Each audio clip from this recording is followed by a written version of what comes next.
Studijā Tālvalds Tālbergs un raidījums Aktuāla diskusija.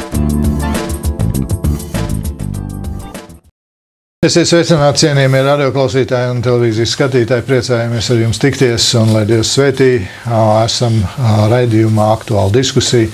Pie mikrofona Tālvalds Tālbergs un šajā piekdienā turpināsim mūsu aizsākto ciklu, ko par to saka Bībele, pareizāk sakot, atbildes uz jūsu jautājumiem. Šeit vēlos sacīt lielu paldies jums. Jūs esat tie, kas uzdodat jautājumus, un paldies es saku Jānim Ozoliņkevičam, Latvijas Vasarsvētku draugu apvienības goda bīskapam, un arī Jurim Doveiko, teoloģijas doktoram un misionāram. Paldies jums par laiku, pacietību un arī ieinteresētību atbildēt uz jautājumiem, kuri ir visnotaļ ļoti interesanti.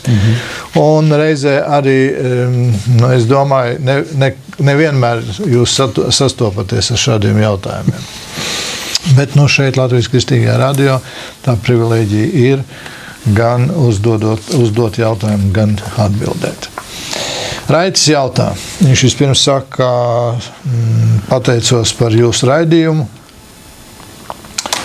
un tad viņš saka, jautā, kādai ir jābūt kristiešu attieksmei pret Jeruzalemi un ebrejiem? Vai kristiešiem ir jāiestājas par Izraēlas tiesībām uz savu pastāvēšanu? Kādai ir jābūt kristiešiem? Ko par to saka Bībele?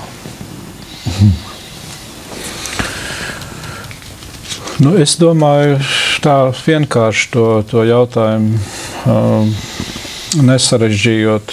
Tā mūsu attieksme ir,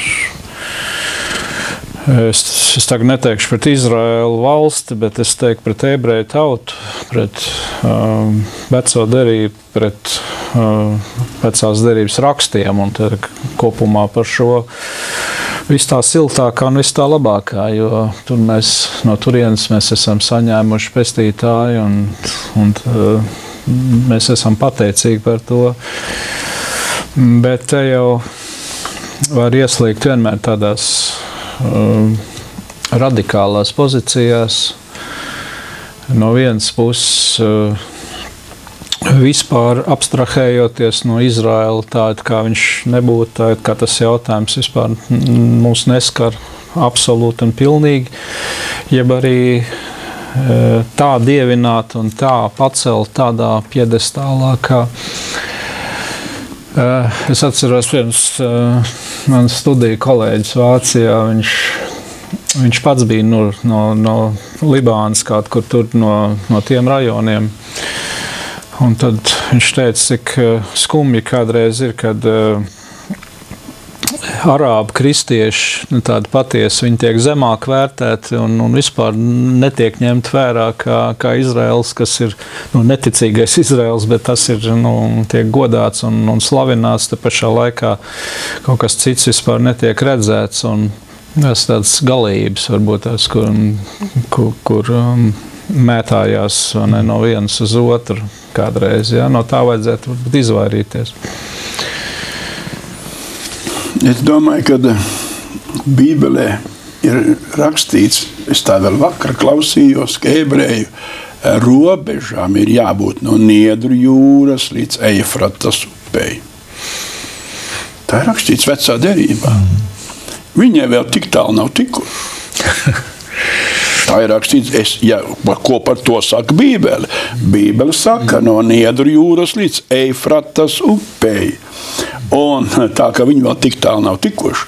Un šodien, ja mēs runājam par ebreju tautu, tad mums ir jāņem vērā tas, ka vecā derība runā par to, ka es modināšu viņos tautības atziņu, un viņi atgriezīs savā zemē. Visu laiku nepārtraukti ebreji atgriežas savā zemē. Un šeit ir runa par to, ka Dievs pulcina šo tautu atpakaļ savā zemē. Tas, kā ir sadalīta tā zeme, es teikšu tā, tas ir dalīts ar iepriekšēju nodomu radīt konfliktu. Ja viens ciemats pieder Palestīnas valstī, pēc tam visapkārt ir ebreju valsts, kā var nebūt konflikti? Jo šī lieta, es skatījos un es brīnījos, domāju, kā tas var būt. Bet vienu es zinu. Daudz gads atpakaļ, es dienēju padomju armijā, bija 6 dienu karš, karš bija tur, un pēc tam pie mums atbrauca viens virsnieks, pulkvedis, kurš bija padomdevējs Jordānijas armijā. Un viņš teica tā, es skatos tālskati un redzu 6 ebreji, visais pie 400 maniem arābiem. Es saku, un arābiem ir baili, viņi neuzbrūku. Un viņš teica tā, mēs sēdējam 200 cilvēku, viņš teica, sakiet, ko jūs gribiet vīri, bet pats Dievs viņiem palīdz. Un es varu droši teikt, ja pats Dievs viņiem palīdz, kas mēs esam, ja mēs nebūsim līdz ar tiem, kas viņiem palīdz. To teica komunists, to teica, es domāju, viņš teica, pats Dievs viņiem palīdz. Jā, un ja atceramies, ko Dievs pats sacīja Ābrahamam, kurš tevi svētīs, to es svētīšu, Dievs to saka. Kurš tevi nolādēs, to es nolādēšu. Dievs to saka. Un te, protams, mēs varam izvēlēties, kādu mēs pozīciju katrs gribam. Bet Dieva vārds saka, jā, Dievs ir tas, kurš izvēlējās šo tautu, jeb izveidoja šo tautu. Tas ir apbrīnojami. Par tautu, jā, bet ja runā par Izraēlu sekulāro valsti, tad vai mūsu attieksme pret to ir, saka, identiski tā, kā mēs runājam par ebreju tautu, jeb tas ir, tomēr jāsaprot arī, ka tā valsts atrodas šobrīd nocietinātības stāvoklī. Tie nav visi, viena mazākā daļa ir ticīgi, kas ir pieņēmuši savu mesiju. Lielākā daļa šobrīd atrodas tajā stāvoklī, ka viņi iet varbūt tieši pretējā virzienā. Un tad te ir tāda, zināma, ambivalents tajā, ka mēs redzam bibliskos pravietojumus, piepildāmies ar šo zemi un ar šo reģionu un ar to tautu, bet kādā mērā mēs, zīmēsim šīs 5 zvaigznes arī uz mūsu mājām, jeb uz mūsu drēbēm, vai kā, tas ir cits jautājums, vai tas nav gluži tas pats. Jā, un šeit ir otrs šis jautājums, vai kristiešiem ir jāiestājas par Izraēlas tiesībām uz savu pastāvēšanu. Nezinu, kā jūs, brāļi, bet pagaid. Vai kristiešiem ir jāiestājās par Latvijas tiesībām uz savu pastāvēšanu? Noteikti. Tas jautājums ir tā.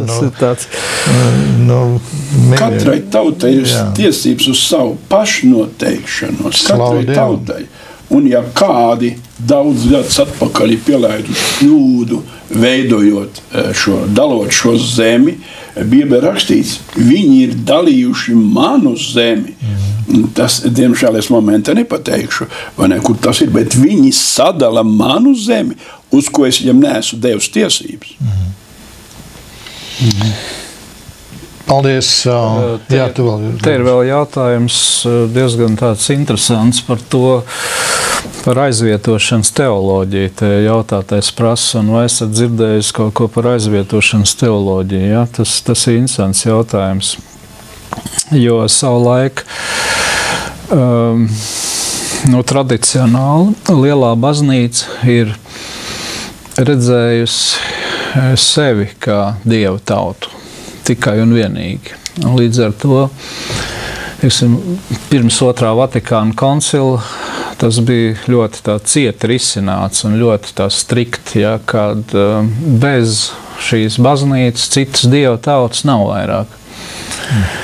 To sauc tad par aizvietošanas teoloģiju, kurā tad lūk tieši baznīca, viņa ir tā vienīgā dievtauta. Un tad ar Otro Vatikānu koncilu šī pozīcija ir mīkstinājusies, bet, piemēram, pareizticīgo baznīca aizvien vēl viņa ir ļoti, ļoti, ļoti spēcīga. Un tas nozīmē, ka pastāv tā sauktās antisemītiskās tendences. Un pastāv arī tāds naids pret ebrejiem, pret, kā saka, žīdiem. Jā, tas ir tāds jau izteikts ideoloģisks naids, ka tie ir tie, kas visu ir darījuši slikti un viss, kur vien ir kaitēts, viss, kas ir vien ļauns. Tur ir tā tendence norakstīt to uz ebrejiem. Un tas ir ārkārtīgi bīstami, un tas ir nebibliski. Ja šāda aizvietošanas teoloģija, viņa ir ļoti bīstama un aplama.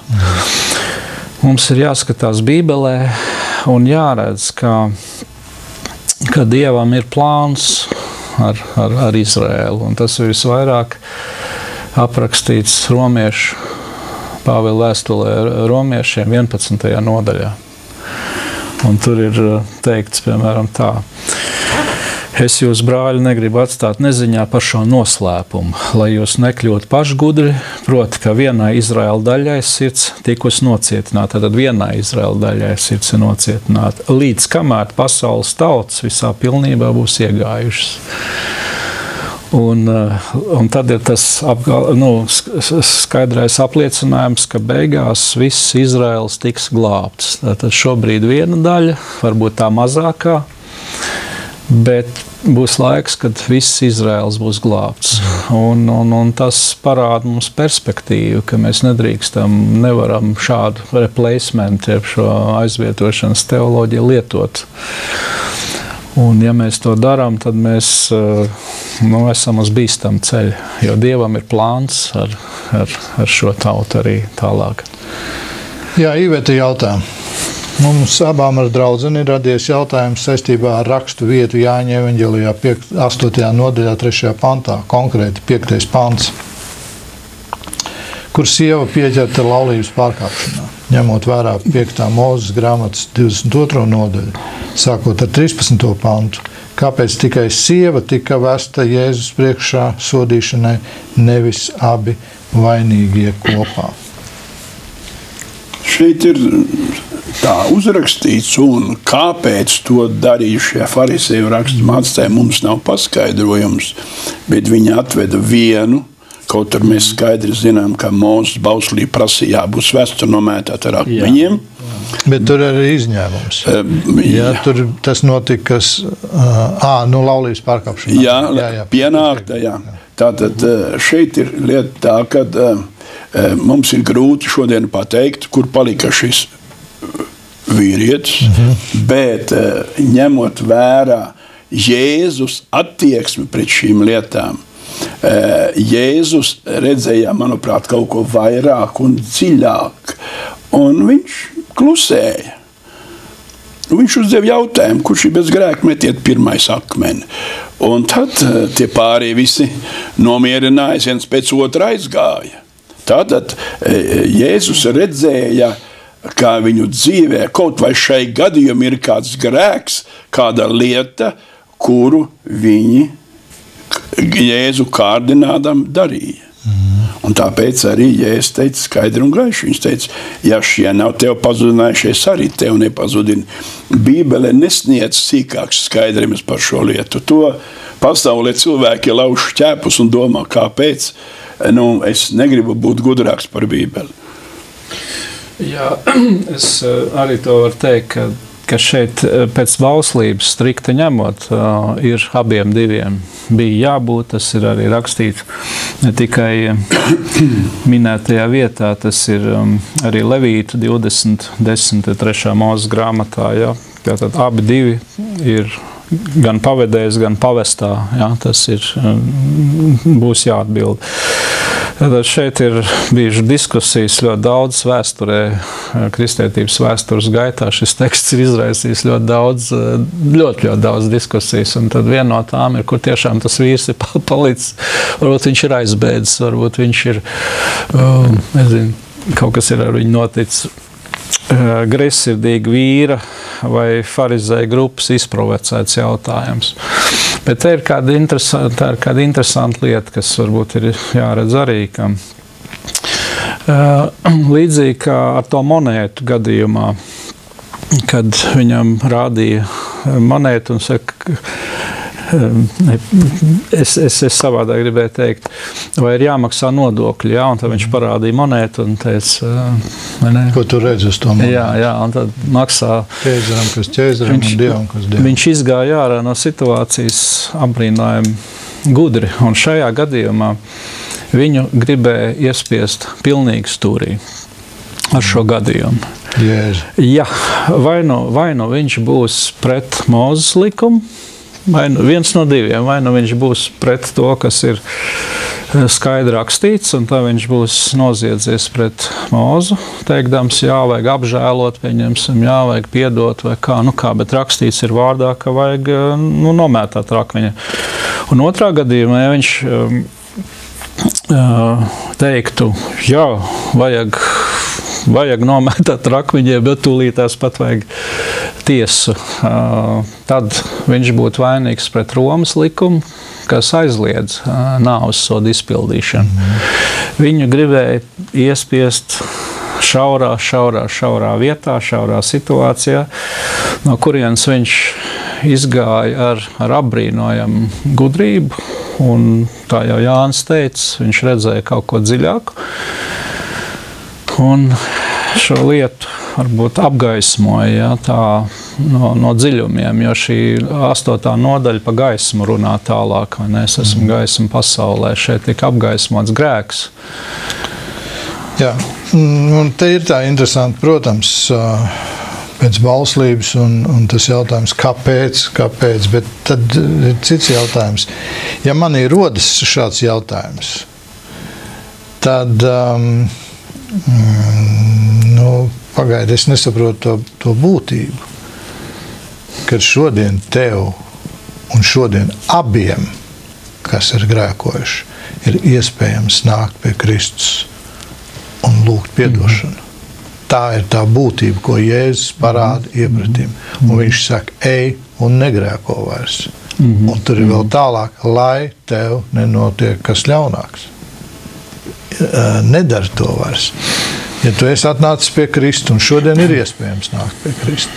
Šodien varbūt no diviem, kuri ir grēkā bijuši, varbūt viens ir aizgājis pie Kristus un saņēmis šo piedošanu. Un otrs šodien varbūt turpina dzīvot, un viņš nav gājis pie Kristus, nav nožēlojis. Lai Dievs pasargā, lūdzu steidzīgi dodies pie Kristus, šodien ir žēlastības laiks. Šodien ir iespējams tev pārtraukt, jo savādāk tu nespēsi pārtraukt grēku, ja tu neesi bijis pie krusta, ja tu neesi pazemojies Dievu priekšā un sacījis, lūdzu piedod man, es esmu grēkojis, es esmu vainīgs. Un tad tas kungs saka, ka es esmu uzticams un taisns, ka es piedodu pārkāpumus, slavu Dievam. Anita jautā, kāpēc Latvijā svēto vakarēdienu bauda visi no viena trauka, kad ir riskanti saslimt ar C hepatītu vai aids, jo atliek uz lūpas būt izsitumam ar asinīm, lai saslimtu. Es nedaudz lasīšu arī tālāk paskaidrojumu. Esot Eiropas un ASV baznīcās, tas notiek no katram atsevišķas glāzītes. Svēto maizīti arī katrs paņem un aizejot uz vietu vai pie altāra nobauda. Ceru, ka kādā no raidījumiem saņemšu jūsu viedokli, jo sudraba trauks un tā maliņas apslaucīšana nedod garantiju nesaslimt. Nu, tev, Jāni, vislielākā pieredze, laikam. Man jāsaka tā. Cik gadus jau tu esi? Kādi 3-5 gadi. Mana pieredze stāsta, ka baudot no viena trauka, neviens cilvēks ir saņēmis dziedināšanu. Jēzus dziedināšanu. Piemēram, kāds luterāņu draugs Perminders. Viņš izlasīja Bībelē, kad svētam jābūt baudot vakarēdienu.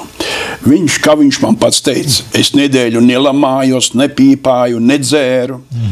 Es gatavojos vakarēdienām. Viņam bija kuņģa čūla. Un tad, kad viņš baudīja vakarēdienu, viņu kuņģa čūla pazuda. Viņš man saka, redz, tev taisnība, Jāni. Saslimt var baudot no vienas mazglāzītes arī. Jo šeit Pāvils saka, tāda pirmā vēstule korintiešiem, tas ir 11. nodaļā. Jūs starpā ir daudz vāju un nevēls, un diezgan daudz ir miruši. Tieši tāpēc, ka cilvēks sevi nepārbauda, cilvēkiem ir tendence konstatēt faktu, kas ir kausā, kāda ir maize, viņi uzstāda pretenzijas atribūtiem, ar kuriem tiek baudīt vakarēdienas, bet neuzstāda pretenzijas un jautājumu uz sevi, ar kādu sirdies baudu. Man nav nekas pretī, mums ir draudzes, vasaras svētku draudzēs, kur bauda ar katram savu ķipīti, ka es saku, nav problēmas. Ir draudzes, kur ir 2 kausi, bet, tas nav jautājums. Jautājums ir saslimt es varu tad, ja es neesmu pareizās attiecībās ar Dievu. Tieši tā.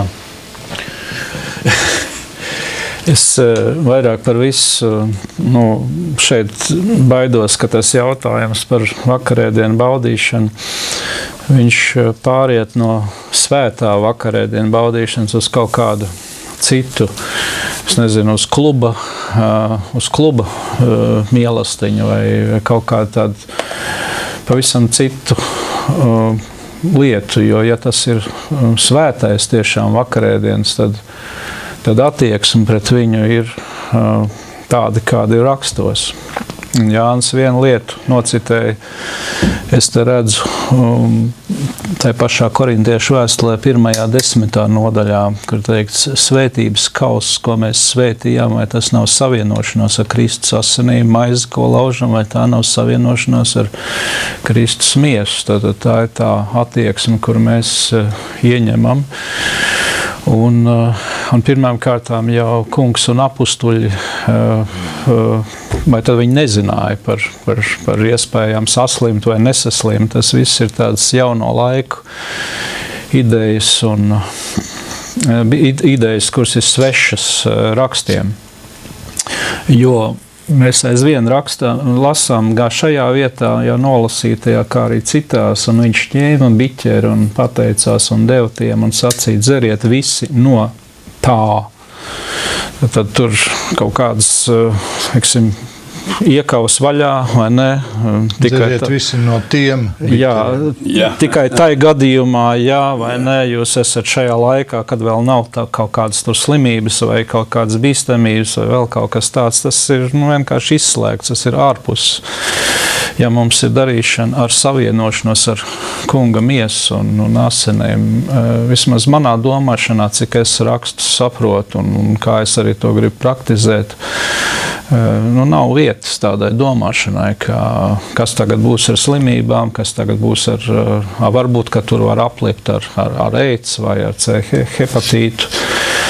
Es esmu ticīgs 30 vairāk gadus un man nav bijusi nekad tāda pieredze vispār, nekad tāda domāšana nav parādījusies, ka svētais vakarietis varētu būt saslimšanas perēklis, iemesls.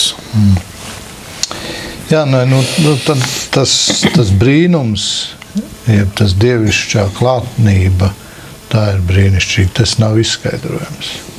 Un tur nedarbojās. Citi saka, sudraba trauki, šķīsta, attīra ūdeni un vīnu un vienalga sulu, jeb kaut ko tam līdzīgi.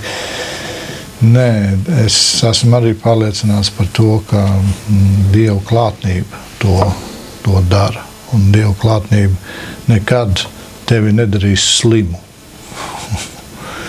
Dieva klātnība.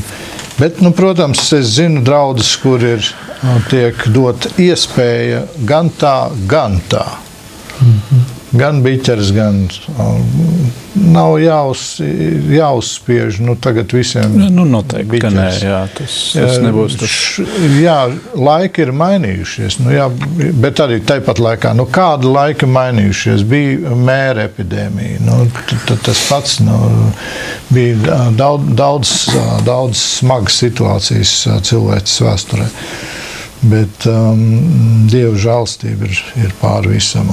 Protams, ja kas to baidās tādā veidā, es domāju, ka ja viņš arī izteiks tādu vajadzību, jeb lūgumu mācītājiem, tad mācītājs to ņems vērā un nekādā gadījumā tas trauks nedrīkst būt par šķērsli saņemt Dievu klātnību, jeb būt vienotiem ar Kristu. Klausītājs jautā, bieži vien cilvēki, kas aktīvi iesaistās draudzē, atstāja novārtā ģimeni.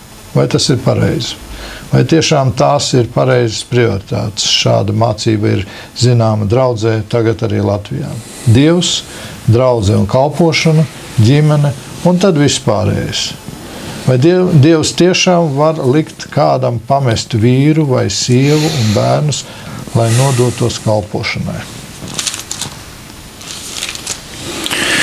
Jā, jautājums par prioritātēm uzreiz jāsaka, nav vienkārši. Kāpēc nav vienkārši?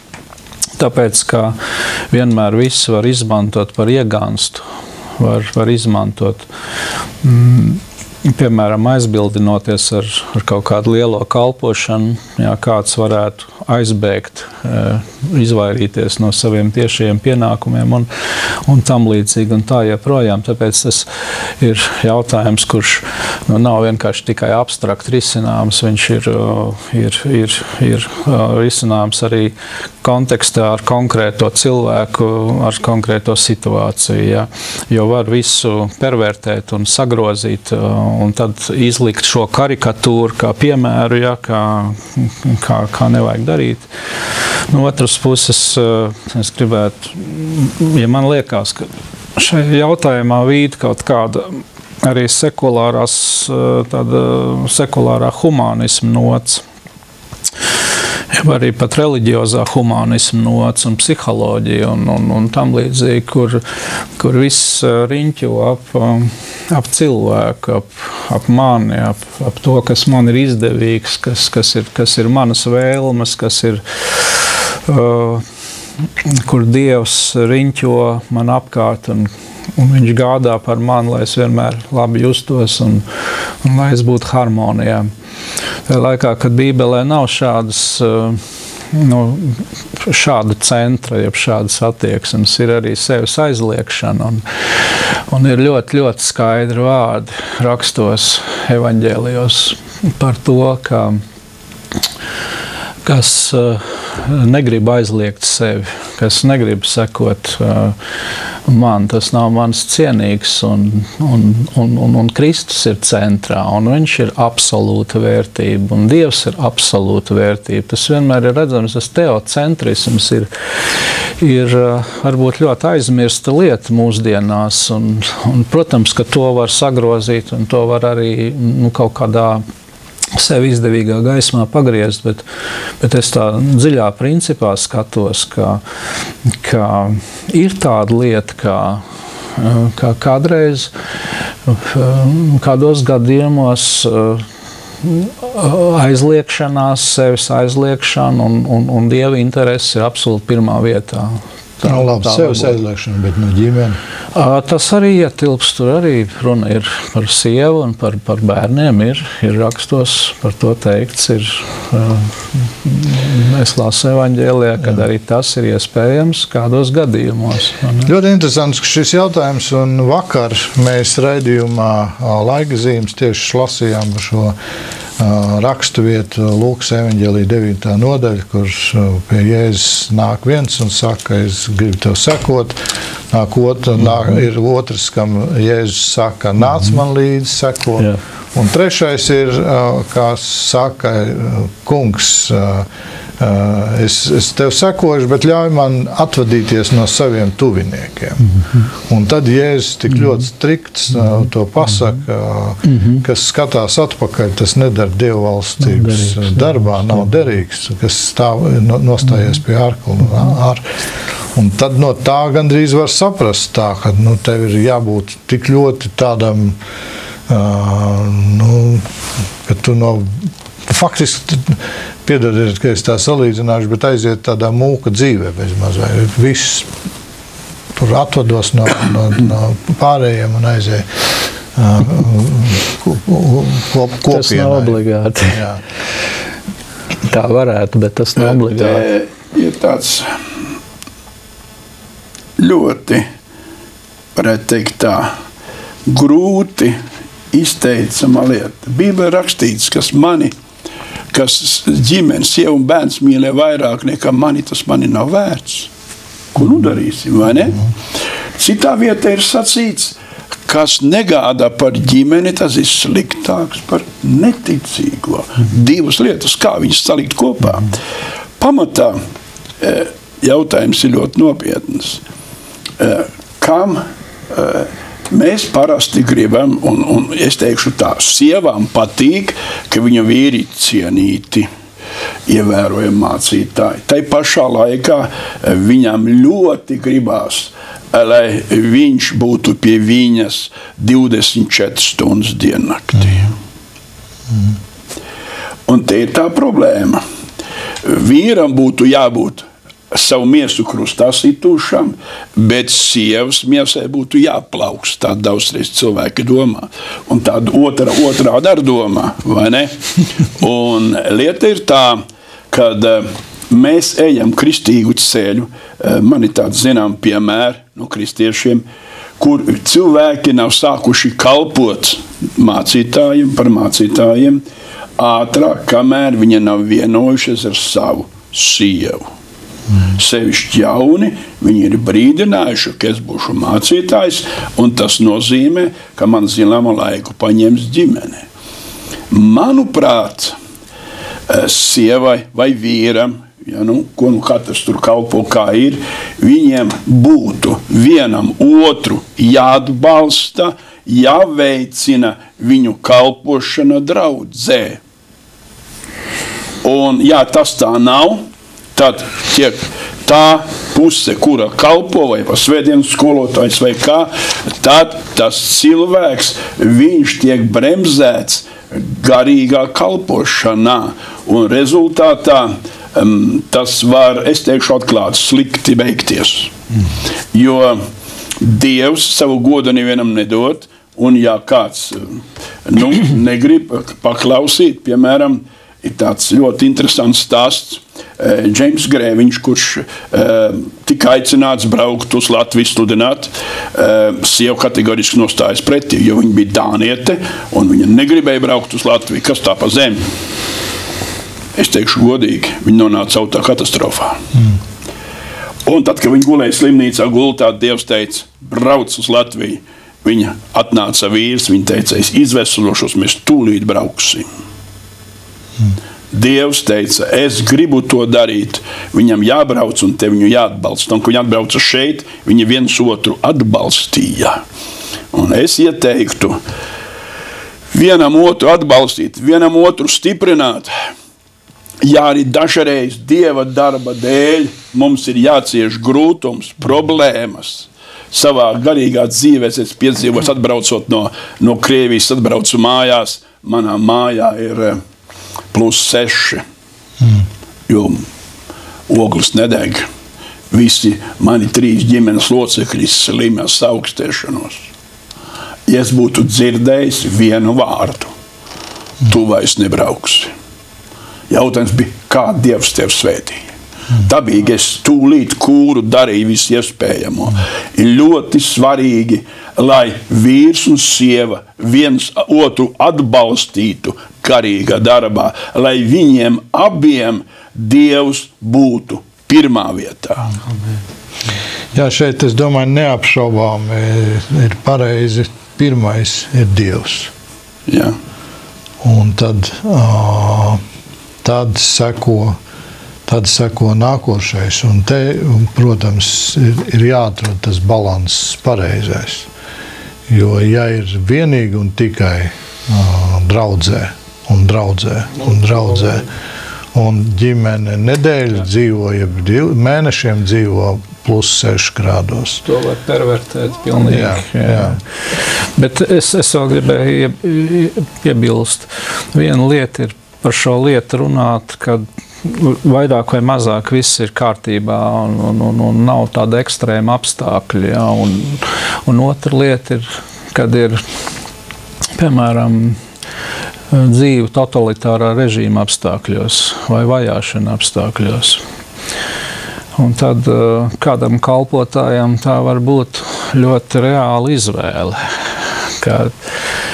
Es atceros padomu laikos, kurus esmu piedzīvojis arī kā ticīgais un arī pagrīdes kristietībā piedzīvojis, kur kalpotājiem reāli izvēle. Ja viņš ir vajadzīgs kā reģionāls kalpotājs, viņš ir ļoti, ļoti nepieciešams. Un tad, ja viņš tādu kalpošanu grib darīt, tas nozīmē, ka viņam ir jākļūst tādā kā nelegālā stāvoklī, un tad ir sakars arī ar ģimeni ir problemātisks. Ja, tas tiešām ir ļoti, ļoti grūts jautājums, tad, jo kā to var tā būt gatavu, kā ne savādāk, kā tikai liekot absolūtās prioritātes. Un tad bija situācijas, kur kalpotājs satiekās ar savu sievu slepeni un ļoti ilgstošs laika periods viņš nav pie savas ģimenes.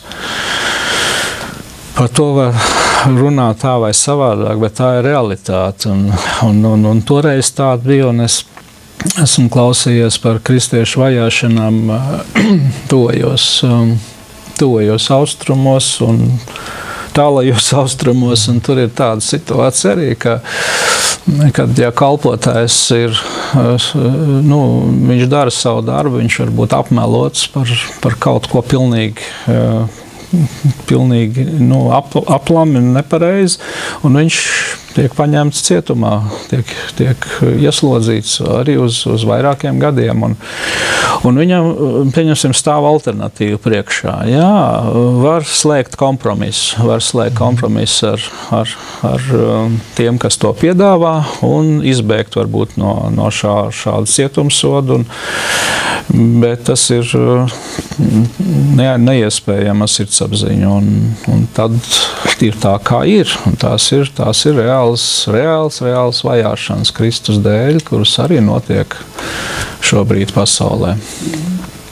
Dievs neliek pamest vīru, sievu vai bērnus. Dievs vēlās, lai viņi visi kopā darbotos. Tikai tad, kad vēlns iejaucas šajā savienībā, tad notiek problēmas. Es zinu to, tas nekad nav plaši propagandēts un teikts. Bija vīri totalitārā laikā, kuri apmeloja mācītājus, kuri bija devušies braucienā, kaut kur braukt sludināt Dievu vārdu. Viņi teica, viņš jau nekur nav aizbraucis, viņš jau tepat pie brūtes ir. Jūs saprotiet? Es pazinu sievu, par kuru smējās, veselu nedēļu vīru turēja cietumā, un sievai stāstīja, pie mums viņš nav, viņš ir pie savas sirds draudzenes, bet vīrs reāli sēdēja cietumā. Un reiz bija pat tā, kad vīrs bija aiz durīm, un vīrs dzirdēja, varbūt tas bija speciāli, ko šie čekisti saka viņa sievai. Un sieva zināja, ka viņš ir tur. Tāpēc ir ļoti svarīgi, kristietība sevišķi kalpotājiem, sievai ticēt vīram, uzticēties un vīram uzticēties sievai. Tas ir ļoti svarīgi kopā būt, unisonā strādāt. Paldies, brāļi. Aija jautā. Sveicināti, jūs nesen raidījumā aktuāla diskusija runājāt par bērnu skaitu ģimenē. Un jautājums ir šāds. Ir zināms patiesas stāsts par kādu mammu, kura nomira dzemdībās, bet deva bērnam dzīvību. Ārsti bija brīdinājuši, ka tā var notikt un teica, ka jātaisa aborts. Zinu, ir daudz tādu, kas ir šausmās par to. Kā tad būtu bijis pareizi rīkoties? Tas ir ļoti grūti atbildēt uz šo jautājumu. Kā tur vispār to komentēt, jo tur ir ļoti daudz dažādu variantu. Un es, piemēram, zinu nevienu ģimeni, kur teica taisīt abortus. Viņi savā starpā nolēma vīrs un sieva, netaisīsim. Bērniņš piedzīma, sieva ir vesela, viss ir kārtībā. Un man tādu stāstu būtu daudz. Un es zinu, kā arī ir tādi stāsti, zinu arī tos. Jā, kā šeit kā šis stāsts. Man ir grūti komentēt šīs lietas. Es zinu to, ka daudziem cilvēkiem Dievs ir palīdzējis. Es zinu kādu ģimeni, kuriem doktori pateica, tikai aborts, jo tas bērns būs kroplis. Šodien nav dzīves priecīgāk un laimīgāk bērniņi par to, kas skrien bez aborta vesels, pilnīgi vesels. Jo mums ir varens Dievs. Tas ir pareizi. Tas ir paļāvība uz Dievu, ka viņš ir spējīgs darīt brīnumu. Ja mēs no kristīgās teoloģijas viedokļa, no ētikas viedokļa gribētu par to spriest un vienkārši kādu principu atvasināt, kaut arī tas ir tiešām ļoti grūti, jo tā nav formula, kur tad var lietot vienmēr un visur. Bet es teiktu, ka mātes dzīvība ir prioritāra, runājot par tādām ekstrēmām situācijām. Tas ir tā atvasināms no bauslības, no rakstu vietām, kur mēs redzam, ka kaut vai par putnu māti runājot, kad tu vari tās olas paņemt, bet to putna māte ir jāatlaiž vaļā, un tu tā nedrīkst darīt, kā pagadās. Tas varbūt ir mazs bauslis, bet Dievam arī te ir zinām taisnība, taisnība. Viņš runā arī par tādām lietām. Tad, paceļot to daudz lielākā plānā, protams, par māti, kur ir, tā ir svarīgāka, jā, mātes dzīvība ir svarīgāka, lai arī tas nav viegls jautājums nekad. Jā, protams, tas ir ļoti smags jautājums. Te ir labi, ja cilvēks pazīst Dievu, lūdz no Dievu, un tad saņem arī kā rīkoties. Un tad mums vairs nav tiesību pārmest, jeb tiesāt vispār ne, bet pārmest kaut kādā veidā. Ja tas cilvēks ir pieņēmis šādu lēmumu, viņš to dara, un konkrēti šī gadījumā, protams, tās ir traģisks sekas, bet to ir tas cilvēks pieņēmis. Otrs jautājums ir pavisam par citu tēmu. Ko darīt, ja draudzes mācītājs svēto vakarēdienu dod bez vīna, tikai sausu maizīti? Kur paliek Jēzus asins baudīšana, kā patiesas dzēriens, kāpēc izpaliek?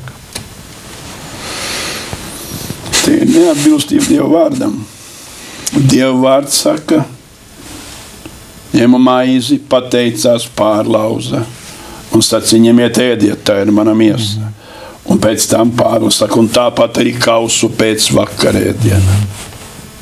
Tātad jautājums ir par to, ka apustuļu laikā tās tika viss darīts tā, kā Jēzus to iestādīja. Bija maize, pēc tam bija kauss, un viņi visi baudīja no tā. tas ir, es saprotu, tā ir kāda konfesionāla īpatnība, kurā viņiem ir savs viedoklis par to, kāpēc viņi tā dara. Es jautāju, es apmēram zinu, kur konfesija tā dara, bet tā ir viņu problēma. Jā, jums nepatīk, cienītā kundze. Neviens jums nespiež baudīt savus maizīt.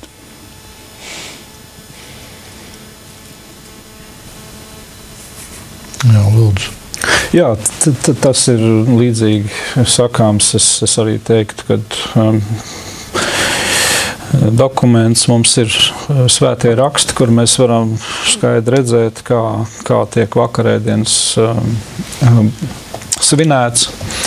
Un ja ir kāda tradīcija, kur pieņem, ka lajiem pienākās tikai maizīt un vīna kauss ir priesteriem, tad tā ir tava izvēle, vai turpināt būt šādā tradīcijā, jeb pieņem biblisko. Jā, paldies. Sanita jautājumu. Tagad būs, es gribētu, ka jūs man atbildat tieši, kā ir patiešām rakstīts, ko par to saka Bībele. Es tādu repliku priekšā. Vai kristiešiem vajadzētu vakcinēt bērnus? Ko, Jāni, tev par to saka Bībele? Ko es varu teikt? Es biju mazs puika, mani vakcinēja. Pirkē taisīja un ko tur vēl visu? Tev uz pleca, bet bakām. Es gāju skolā, katru gadu man potēja mugurā. Un redziet, tā ir tāda iecelta kārtība. Bībelē rakstīts, esiet paklausīgi, ka te cilvēki ieceltai kārtībai. Tā ir kārtība, kura paredzēts, ka jātiek vakcinēti. Mēs jau zinām cilvēkus, kuri atsakās un kuri nevakcinē. Manam tēvam tādu uzskatu nebija, un mēs visi bērni tikām vakcinēti. Vai tam dēļ es būtu daudz sliktāks mācītājs, ka citi nezina? Jā, tas ir ticības jautājums, kur katrs varētu pēc savas ticības mēra pieņemt lēmumu.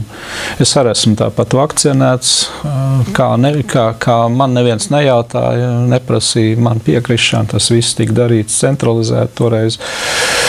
Šobrīd es teiktu tā, ka mums ir mūsu ģimenē, mums ir negatīva pieredze ar vakcinēšanu.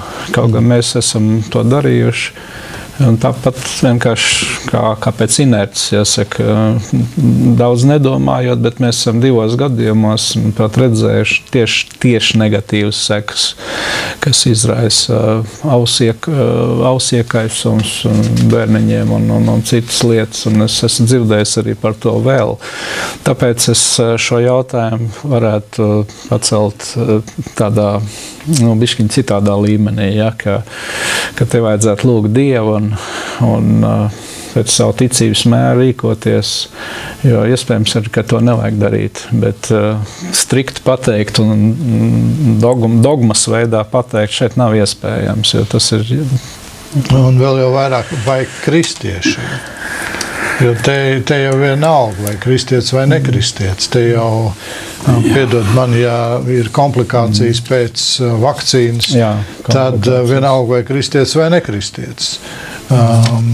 Protams, mēs varam, ja ir obligāti tev ar piespiežu un pasaka, vai nav sods vai vakcīna, tad, protams, tu ej ticībā un ja pat arī indīgu kaut ko dzers, ja tev iesticēs, Dievs neutralizēs. Tad neutralizēs, jā. Bet, vai apzināti tas būtu, jā. Bet vai tas ir apzināti, te ir katram, tas ir jāsaprot, un tas, vēlreiz gribu sacīt, tas nav tikai kristiešu jautājums vai nekristiešu. Tas, ka šīs vakcīnas, jeb potes parādās ar vien vairāk un vairāk un vairāk, un pret ko agrāk vispār nekas nebija. Saprot, te ir tā pretruna. Mums medicīna attīstās ar vien vairāk, un tāpat laikā špricis saņem ar vien vairāk. Un kas skatās saslimšanu ar vēzi un visām pārējām slimībām, smuki iet tā skala uz augšu, viņi nekrītās. Tad ir tas jautājums, pagaid, uz kur pusi attīstās. Lūdzu, saprotiet pareizi. Es neapšaubu brīnišķīgas zāles un brīnišķīgas medicīnas sasniegumi ir neapšaubām. Bet ir jautājumi,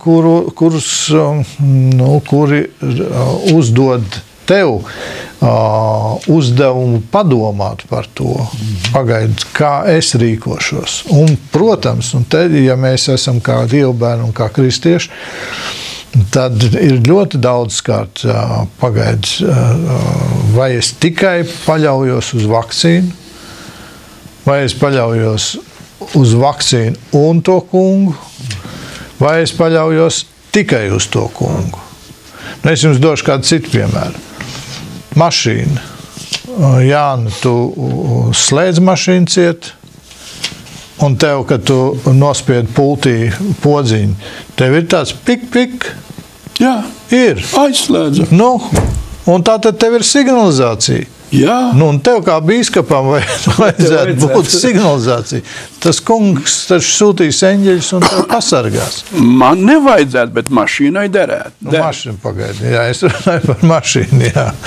Un es ar šo jautājumu daudzus gadus, 20, 25 gadus atpakaļ, es pats sastapos.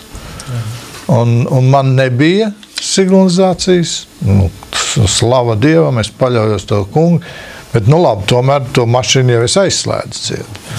Un tad vienā naktī bāc visi logi ārā. Un tālāk es jums teikšu vēl. Pēc tam bija vēl entās reizes, kur ar visu signalizāciju bāc visi logi ārā, un tavu mašīnu ir pārvērst iekšā kā miskast. Visi izrauc, viss pārējais. Un tad man kāds sacīt, redz tāli, tu nebūtu ielicis to signalizāciju, un tad tas kungs sargāt, bet redz, tagad tu paļāvies uz to signalizāciju. Mīļie, ja mēs tādā veidā domāsim, tad es zinu, ir sargies pats, un tad jūs zināt, kas tur tālāk ir rakstīts. Tad tomēr, pirms es izēju no mājas ārā, es pārbaudu to. Varbūt ir gludeklis atstāts, ieslēgts. Saprāts jau nav jāizslēdz. Saprāts nav jāizslēdz. Es aizslēdzu durvis. Vai tad tas šleperīts kaut ko man tur palīdzēs? Piedod man, smieklīgi. Šodien, jebkurš ar kniepādātām ne, bet ar šitām te saspraužamām adatām smukatais, jebkurš durtiņu vaļā, ja gribēs. Un te ir vienmēr tas jautājums, es zinu, ka kādreiz man arī ir jautājuši tāli, bet mēs esam mūsu namu vasarnīcu nolikuši zem Kristus asinīm. Un vienmēr mēs, kad ejam, mēs liekam zem Kristus asinīm pasargāšanu un visu. Un vienā reizē zvans, vasarnīcu visu izdemolēt. Bet kā? Mēs likām zem Kristus asinīm. Man jautājums, kurā vietā Bībelē rakstīts, ka Kristus asins sargā no zakšanas?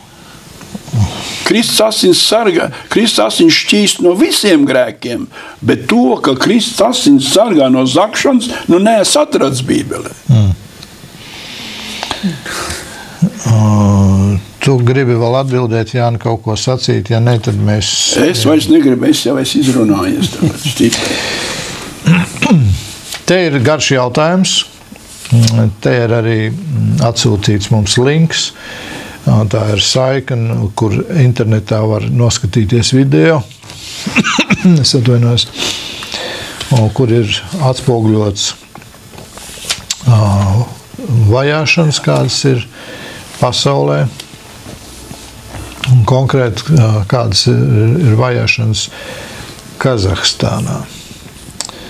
Un tad šeit ir jautājums, kādai būtu jābūt bibliskai attieksmei pret pasaulē vajātajiem kristiešiem. Un šeit arī tiek uzdots vēl, vai tiešām visu to zinot, kristieši var tikai lūgties vai atbalstīt finansiāli, vai tiešām nav iespējams palīdzēt kā savādāk, piemēram, piketējot vai vēršojoties kādās instancēs, kuras ir atbildīgas kādā mērā par tur notiekošo. Es neatradu rakstu vietu, bet ir kāda rakstu vieta, kur Jēzus teica tā, kā tie mani vajājuši, tā arī jūs vajās. Nopietni. Un šeit Lūkas evaņģelijā 6. nodaļā Lūkas ir rakstīts. Svētīgi jūs esat, kad cilvēki jūs nīst, izslēdz no sava vidus, lamā un zaimo jūsu vārdu cilvēka dēla dēļ. Un šeit ir rakstīts pavisam jocīgi darīšana. Priecājieties viņa dienā un dejojiet, jo jūsu alga ir liela debesīs, jo to pašu viņu tēvi ir darījuši pravieši. Es esmu viens no cilvēkiem, kurš savā laikā es esmu vajāts. Man ir piedāvāts pazust no Latvijas ārēm, doties pasaulē plašajā. Es esmu atteicies, to es neesmu darījis. Es zinu, ko tas nozīmē, bet vienu es zinu, ka visi tie, kuri gribēs patiesi dzīvot, svēti dzīvot, tie tiks vajāti. Mēs jau to redzam šodien, ja mēs, teiksim, kaut vai kristīgā rādio izsakam lietas, par kuras neatbilst Bībelei, tad praktiski mēs tiekam vajāti jau. Jebkurš atbilst Bībelei. Jebkurš, kas atbilst Bībelei, mēs to sakam, un mēs tiekam vajāti. Jautājums nav tikai par Kazahstānu, jautājums ir tepat jau arī par Latviju, kur jautājumi tiek stādīti, mēs plurālismu sludinām un tālāk. Tas ir ļoti nopietni, un mēs redzam to, ka Sātans nesnauž, viņš dažādā veidā cenšas kristieši ietekmēt. Mēs dabīgi izpaužam kristiešu solidaritāti, mēs lūdzam Dievu, mēs runājam, un nav nekas lielāks un varenāks par Dievu, kas valda pasaulē. Ja ir laiks, bija laiks, kad mums Latvijā bija liels vajāšanas, mans tēvs sēdējis restēm, daudz mācītāji bija cietumos. Šodien mums, paldies Dievam, tā nav. Tas nenozīmē, ka viņas var kādien neatnākt. Un tas vajāšanas jau šodien viņas notiek ļoti slēpti, ļoti zolīdi. Un vienkārši, piemēram, jūs teiksiet, Zviedrija tā jau ir briesmīgi skaista valsts, tur liela demokrātija. Es tieši tā saku, briesmīgi skaista valsts. Vienam pentikostu mācītājiem pateica, ka homoseksuālisms ir grēks, ka viņi tiesāja. Demokrātiskā valstī. Paldies Dievam, tiesnesis teica, viņam bija tiesības tā izteikties. Šitā bija cietums. Tā kā mūsu laikā vajāšanas ir slēptas, viņas ir atklātas, bet tas, ka Dieva vārdam tiek visur pretī runāts, par to nav nekāda noslēpuma. Bet mēs zinām, ka mūsu alga ir liela debesīs. Man ļoti patika šī atbilde. Es tikai piebildīšu, ka YouTube'ā tas video, kas arī mums ir ieteikts noskatīties, tur ir tāds Maksims Maksimovs, kurš personīgi pazīst. Jā, viņš arī ļoti jauki runā, un viņa kritika ir ļoti pamatot, jo es saku, kad kristieši var aizrauties ar savu ēdienu fotografēšanu, ar miņķiem un kaķiem un nezinu ar ko, ar apakšbikšu problēmām. Tā pašā laikā, kad pasaka, kāda mācītājs ir arestēts un viņa ģimene ir palikusi bez konkrētas aprūpes, cilvēki ir vienaldzīgi un kristieši ir vienaldzīgi. Un tā ir viena milzīga problēma, kur acīm redzot prasās, ja brēc pat pēc risinājumu. Tur vajadzīga grēka nožēla un vajadzīga vispār atmošanās. Ja Ebreji 13.3 saka, atcerieties ieslodzītos, it kā arī jūs būtu tādi, tos, kas tiek mocīti, jo arī jūs paši esat miesā. Tad tas nozīmē solidaritāti, līdzdalību. Bet kā konkrēti palīdzēt Kazahstānas kristiešiem vai Uzbekistānas, tas latviešiem nav viegls jautājums. Tur ir vajadzīgs kaut kāds tilts vai risinājums. Bet es domāju, šeit arī katram ir kāds īpašs aicinājums. Un Dievs, te laikam ir tā, vai es gribu. Kazahstānai.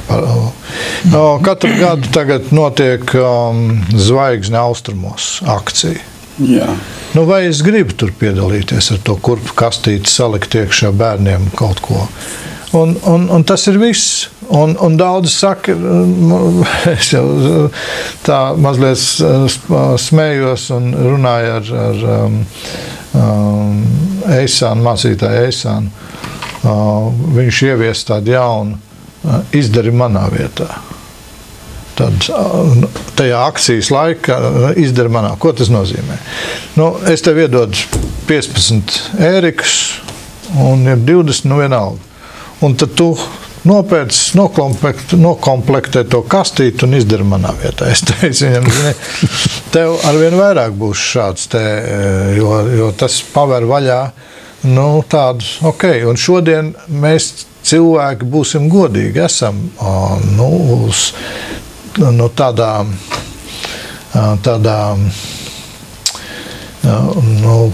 lai būtu ērtāk, vieglāk, vajadzīgs, šeit tev naudiņu, viss, kas arī ir labi, nepārprotiet, es nesaku, ka tas ir slikti, tas arī ir labi, samarietis, ko tad viņš izdarīja, viņš te pasaules resursus, šeit rūpējies, es tev iedošu naudu, ja tev vēl kaut kas vajadzīgs, arī labi, slavu Dievam, bet te patiešām katram ir, kā Dievs aicina viņu. Ja kāds to redz, ka viņam jāorganizē kāds pikets, Pirmkārt, vajadzīga ir informācija. Latviešiem nav vienkārši tikt pie informācijas.